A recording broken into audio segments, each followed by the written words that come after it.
right, welcome to another Kenner League recap. Um, Cardell, you said we have one. You've had one of these every weekend thus far. One of those routes, blowouts, however you guys want to say it. Higher level, beat on point, pretty handily. So, Cardell, your thoughts on this one? Um, yeah, it was just one of those games, man. They really ain't look on point. They really didn't have too much for our level, and that was apparent kind of very quickly. George Mason Wing, Devontae Gaines.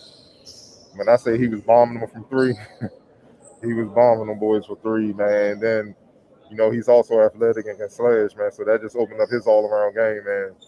He pretty much had what he had wanted for the rest of the game. But I also thought they beat him up inside. They were just bigger and longer on the perimeter and inside. And I think they once Devontae got going from outside, that spread them out.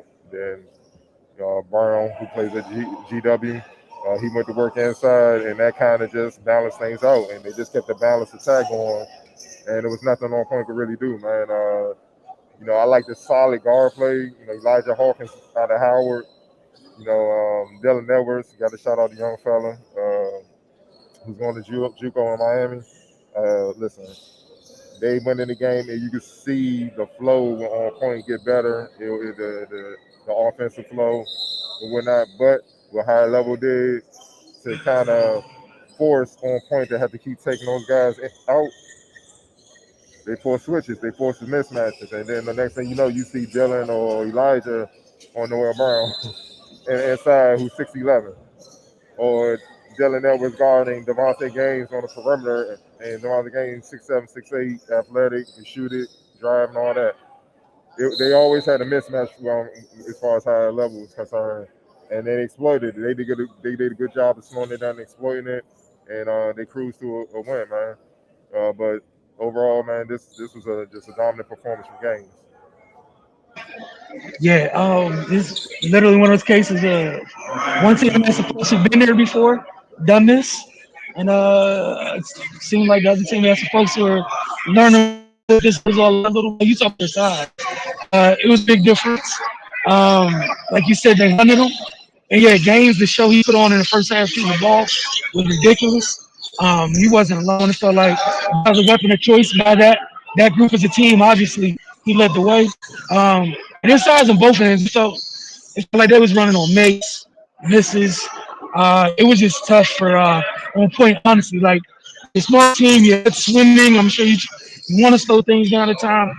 They're busy, like methodically hunting mismatches, and it felt like they was like a mismatch almost every position from a size standpoint at times, and then the transition. Again, with some veteran folks, and the court was perfectly spread in transition.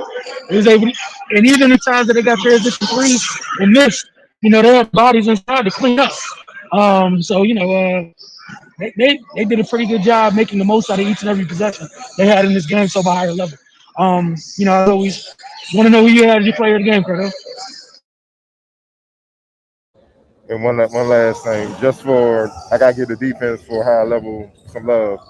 Um, they held on point to 6 of 26 shooting from deep. Not going and they're small. You gotta hit 3 pointers to draw them bigs out, man, and make them play your game. And that was a big key. But it's easy one. Devontae Gaines out of George Mason, 26 points, 15 rebounds. No brainer, man. He made his mark in this game quickly, early, and he just continued it throughout the game. Yeah, so what you said, or what he said to y'all, literally when we were doing a recap of the prior game, you can hear what he was up to during our recap. He was already started the game bombing away. So credit to him, big game for him. Obviously, went a long way, and their team winning the game. Who'd you have as X factor? Oh, Brown, for sure. Look, if he didn't get it going, then they could have sent shots at Gaines and try to make it a game and try to come back and try to win it late. But not Noah Brown was like, no, he did what he should do. 6'11", about 230, 240. I'm a dominate inside. He got the ball inside. Quick moves, Not a lot of over dribbling where the guards can come down, dig down. A couple times they did, they got him, forced a turnover and whatnot. But most of the time, he went quickly, he went strong, and he got what he wanted inside. And if he didn't score inside, he got to the free throw line, and he's fairly efficient from there, man. So then you add in 8 rebounds, obviously being a big presence in the middle where higher level couldn't not higher level, on point couldn't coming down and try to get easy baskets. It was overwhelming with his impact and all around, man. So definitely, he was a big X factor. Yeah, look, man, they made it a high level, made this one real easy. Um, games from the outside, Brown inside, mixing with the rest of the team chipping in here and then obviously the job they did defensively to them for having the bigger team and getting out and locking up those smaller guards. And man, they did a great job. So hopefully we'll see if the next game is more to what the first two games I think they was like. But we'll see you guys in just a little bit. I appreciate y'all.